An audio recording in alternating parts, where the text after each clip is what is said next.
matière de béton projeté, il existe deux types principaux de projection de béton. Vous avez le béton projeté par voie mouillée ou voie humide, qui est un petit peu la technique la plus courante, et le béton projeté par voie sèche, qui est ce qu'on appelle aussi la gunite. La gunite, c'est ce que Difasur utilise pour la construction de ses piscines, et la différence entre les deux est que, in fine, le béton par voie mouillée comporte plus d'eau de gâchage pour la mise en œuvre, et alors que le béton gunite comporte moins d'eau, et l'eau est un élément qui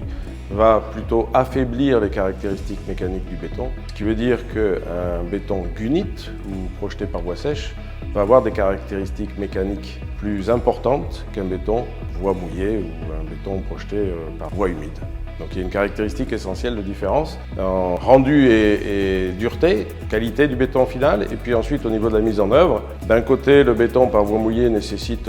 un matériel relativement simple, c'est-à-dire un petit compresseur de chantier, avec une pompe à béton, alors que la gunite ou la voie sèche nécessite un compresseur